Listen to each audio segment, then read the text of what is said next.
সালমান আল ফারিসি রাদিয়াল্লাহু আনহু উনি আরব মানুষ ছিলেন না, নন আরব ছিলেন, পার্সিয়ান, ফার্সিতে কথা বলতেন, মানে ইরান থেকে এসেছিলেন। উনি প্রথমে অগ্নি উপাসক ছিলেন। কি ছিলেন? অর্থাৎ ওই যে জরাথুস্ত যারা আগুন দেখলে এরা পূজা করে, আগুনের পূজা যারা করে, জরাস্ট্রেনিয়ান, এই ধর্মে বিশ্বাসী ছিলেন। আগুনের পূজা করতেন ইরানে। তিনিও আগুনের পূজা করে, তার বাবাও আগুনের পূজা করে। তো একদিন বাবা একটা কাজে পাঠিয়েছে, ওই কাজ করতে যেয়ে সে খ্রিস্টানদের গির্জা ক্রস করতেছিল। ছোট মানুষ গির্জা ক্রস করতে যেয়ে দেখে খ্রিস্টানরা কেমন যেন আলাদা ইবাদত করে, নামাজ পড়ে। এটা দেখে খুব ভালো লাগছে, তার খুব ভালো লাগছে। বাড়িতে এসে বাবারে বলে, বাবা আমি দেখলাম যে খ্রিস্টানরা তাদের চার্চে গির্জায় নামাজ পড়ে, এটা তো অনেক সুন্দর, আমরা যে আগুনের সামনে যা করি এটার চেয়ে ওইটা সুন্দর। বাবা বলে, খাইছে, ছেলে তো আমার শেষ হয়ে যাবে। তো বলতেছে, না না বাবা, আমরা যে আগুনের উপাসনা করি এটাই ভালো। উনি বলেন, না, আমি অনেক চিন্তা করেছি, ওরা যেভাবে গডের কাছে চায় ওইটা শ্রেষ্ঠ। বাবার সাথে ছেলের, সালমানের অনেক তর্ক বিতর্ক। পরে বাবা ভাবলেন, যদি ওকে না আটকাই তাইলে প্রভাবিত হয়ে সে খ্রিস্টান হয়ে যেতে পারে। তো ঝগড়া তর্ক বিতর্ক শেষে তার পিতা তাকে শেকলবন্দি করলো। কি করলো? পায়ে শেকল লাগায় রাখছে। কিন্তু ছেলে তো মনে মনে খ্রিস্ট ধর্মের প্রতি আকৃষ্ট হয়ে গেছে। তো ওই খ্রিস্টানরা তার সাথে লুকিয়ে যোগাযোগ করত। সালমান ওই খ্রিস্টানদেরকে বলল যে, তোমাদের খ্রিস্টান ধর্মের উৎপত্তি কোথায়? বলে, সিরিয়াতে। বলতেছে, এখান থেকে কোনো কাফেলা সিরিয়া যাবে নাকি? বলতেছে, হ্যাঁ, মিশনারি ওয়ার্কে একটা কাফেলা আসছে, যাবে। বলতেছে, যেদিন যাবে আমাকে বলবে। তো যেদিন যাবে তাকে এসে বলা হয়েছে তার বাবা নাই, সে শিকল ভেঙে, শিকল সহ ওই কাফেলার সাথে যে জড়িত হয়েছে।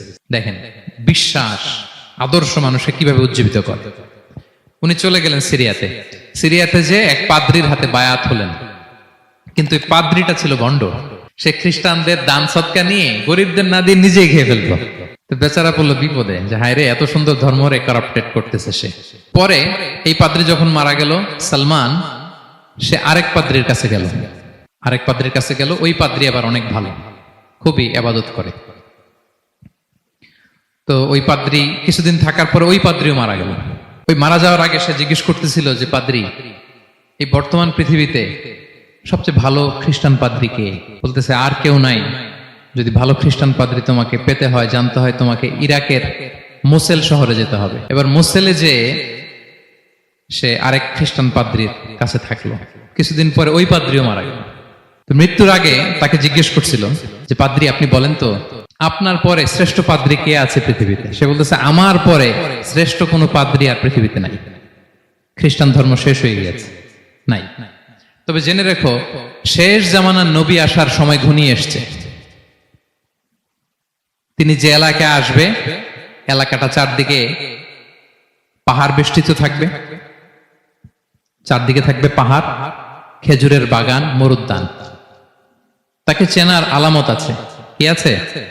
আলামত আছে। এক নম্বর আলামত হচ্ছে, ওই শেষ নবীকে দানের খাবার দিলে তিনি খায় না, কিন্তু উপহার দিলে সে নেয়, খায়। আর তার পিঠে দুই কাঁধের মাঝখানে একটা নবুয়তির মোহর আছে। সুবহানাল্লাহ। যদি পারো তার কাছে যে বায়াত হও।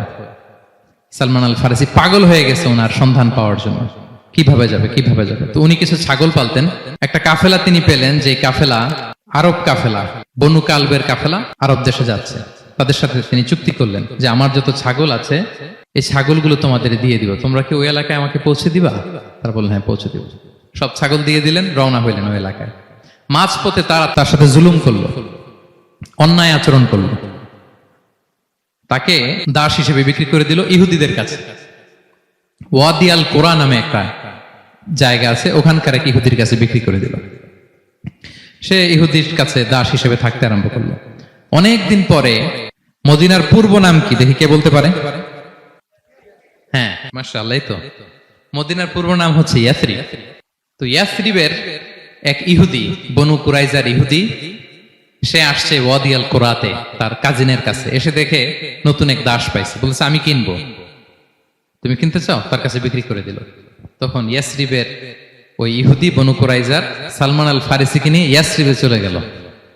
সুবহানাল্লাহ। মদিনার আগের নাম কি? বিষ্ণু ইসলাম মক্কা থেকে হিজরত করে কিছুদিন পরে কই যাবেন? সত্যের অনুসন্ধানে যদি আপনি হন, সত্য আপনি পাবেনই, সত্যের কাছে আপনি পৌঁছাবেন, এতে কোনো সন্দেহ নাই। দেখেন বিষ্ণু ইসলাম ওই এলাকায় আসবেন, আসার আগে আল্লাহ তাআলা সালমানকে নিয়ে ওখানে পৌঁছায় দিয়েছে। তিনি ওখানে থাকলেন, দীর্ঘদিন থাকলেন, খেজুর বাগানে তিনি কাজ করেন আর অপেক্ষা করেন যে কবে বিষ্ণু ইসলাম আসবেন। একদিন তিনি খেজুর গাছের উপরে কাজ করতেছেন, হঠাৎ ইহুদিরা বলা বলি করতেছে, আজকে ওই মক্কা থেকে কোন এক লোক নাকি আসছে কোবাপল্লীতে, সবাই বলে সে নাকি নবী, সবাই বলে সে নাকি। এই কথা শুনে উনি খুশিতে ওই খেজুর গাছ থেকে ধপাস করে নিচে পড়ছে। নিচে পড়ে মালিককে বলতেছে, কে আসছে কে আসছে। এই কথা শুনে মালিক রেগে মেগে তাকে মারতে আরম্ভ করলো, যে তোমার জেনে কি লাভ, যাও এখান থেকে। তার মানে সুবহানাল্লাহ, সালমান আল ফারিসি তিনি জেনে গেলেন যে বিষ্ণু ইসলামের আগমন ঘটেছে। আপনারা জানেন যে হিজরতের যে রুটটা, বিষ্ণু ইসলাম সরাসরি ইয়াসরিবে বা মদিনায় না ঢুকে প্রথমে কুবাতে ঢুকেছিলেন, কুবাপল্লীতে কিছুদিন ছিলেন, মসজিদে কুবা নির্মাণ করেছেন। তো তিনি তো সত্যের সন্ধানী হয়ে পাগল, আল্লাহর কাছে সবসময় দোয়া করতেন, আল্লাহ সেই আখির জামানার নবীর সন্ধান যেন আমি পাই। সালমান আল ফারিসি রাদিয়াল্লাহু তাআলা আনহু, ওই যে তার পাদ্রীর শিখিয়ে দেয়া যে আলামত, তিনি দেখলেন ঠিকই তো ইয়াসরিবের দুই দিকে হাররা আছে, মানে পাহাড় বেষ্টিত, আবার খেজুরের বাগান আছে। এবার তিনটা যে আলামত দিয়েছিল, ওই আলামত চেক করার জন্য কিছু খেজুর নিয়ে কুবায় চলে গেলেন। কুবায় যেয়ে দেখেন বিষ্ণু ইসলাম সাহাবাদের নিয়ে বসা। তো তিনি বিষ্ণু ইসলামের সাথে পরিচিত হয়ে বললেন, এই যে কিছু সাদাকার খেজুর আমি আপনার জন্য এনেছি, নেন। বিষ্ণু ইসলাম বললেন, ওই যে ওদেরকে দাও, ওই যে গরিব সাহাবারা, ওদেরকে দাও। বিষ্ণু ইসলাম খেলেন না, সে মনে মনে বলতেছে, এই তো একটা পেয়ে গেছে, একটা পেয়ে গেছে। উনি কিন্তু খায় নাই, ধরেও নাই, বলতেছে যে ওদেরকে দাও। দিল, সাহাবারা খেল। এরপর বিষ্ণু ইসলাম কুবা থেকে মদিনায় চলে গেলেন, তখনও মদিনার নাম হয়নি, ইয়াসরিবে গেলেন। এবার কিছুদিন পরে আরো কিছু খেজুর নিয়ে সালমান রাদিয়াল্লাহু তাআলা আনহু বিষ্ণু ইসলামের কাছে গেলেন। এবার যে বললেন, কিছু খেজুর আমি উপহার হিসেবে আপনার জন্য এনেছি, আপনি কি গ্রহণ করবেন? বিষ্ণু ইসলাম বললেন, অবশ্যই গ্রহণ করবো। বলেই তিনি একটা নিয়ে খেতে শুরু করলেন, খেলেন এবং বিতরণ করলেন। মহা খুশি, এই তো পেয়ে গেছি দুইটা সাদাকার খেজুর, বলেছি ধরেও নাই, খায় নাই। যখনই বললাম উপহার, খেয়েছে। এবার বাকি রইল কয়টা? সেটা কি? নবুয়তের সিলমোহর, দ্য সিল অফ প্রফেসি। এটা তো দেখা এত সহজ না, যদি এদিকে থাকে, জামা পরে থাকলে দেখা যাবে? তো এটার জন্য প্রায় যায়, কিন্তু ব্যাটে বলে হয় না, ট্রাই করে কিন্তু দেখা যায় না। একদিন তিনি গেলেন, এবং এটার জন্য তো পিছে পিছে থাকতে হবে, কি বলেন? কথা নেই বার্তা নেই, হুট করে পিছু পিছু ঘোরা যায় নাকি কারো? একদিন একটা উপলক্ষ তৈরি হলো, সেটা কি? বিষ্ণু ইসলাম, এক সাহাবী মারা গেলেন বাকিউল গারকাদে, মানে যেটাকে আমরা জান্নাতুল বাকি বলি, ওই কবরস্থানে ওই লাশ নিয়ে যাচ্ছে, সবার সাথে সাথে বিষ্ণু ইসলামও যাচ্ছে। তো এখন তো একটা সুযোগ, পিছনে পিছনে যাওয়া যায়, কি বলেন? এইবার সালমান এসে পিছু ছাড়ে না, নবীজির পিছনে পিছনে যায়, কিন্তু স্বাভাবিক যাওয়া না, একটা আছে সিম্পলি হাঁটা, এরকম না, একবার এদিকে যায়, একবার ওদিকে যায়, একবার এদিকে যায়। আর অন্য সাহাবারা মনে মনে ভাবে, ঘটনা কি, এরকম করে কেন লোকটা? কিন্তু বিষ্ণু ইসলাম তো জানেন কেন এরকম করতেছে, ঠিক কিনা বলেন? বিষ্ণু ইসলাম সেদিন দুইটা চাদর পরেছিলেন, একটা নিচে আর একটা উপরে, নিচে লুঙ্গি আর একটা চাদরটা দিয়ে গা ঢেকেছিলেন। বিষ্ণু ইসলাম ইচ্ছে করে পিঠের চাদরটা একটু নিচের দিকে নামালেন, যাতে করে সে যেটা খুঁজতেছে ওটা দেখে ফেলে। বিষ্ণু ইসলাম চাদরটাকে একটু করে নিচে নামালেন, নামানোর সাথে সাথে তিনি দেখলেন দ্য সিল অফ প্রফেসি, মাহরুন নবুয়া। দেখার সাথে সাথে সালমান আল ফারিসি চিৎকার দিয়ে বিশ্বনবীকে জড়িয়ে ধরলেন এবং ওই জায়গাটাতে দুই ঠোঁট দিয়ে চুমু খেলেন, কাঁদতে শুরু করলেন। বিষ্ণু ইসলাম বললেন, কেন কাঁদো তুমি? এতক্ষণ আমি আপনাদেরকে যা শোনালাম, সালমান পুরো ঘটনাটা বিষ্ণু ইসলামের কাছে বর্ণনা করলেন। বললেন, ইয়া রাসূলুল্লাহ, এই জন্য কাঁদি, আমি ছিলাম অগ্নি উপাসক, সত্যের সন্ধানে আমি খ্রিস্ট ধর্ম গ্রহণ করেছি।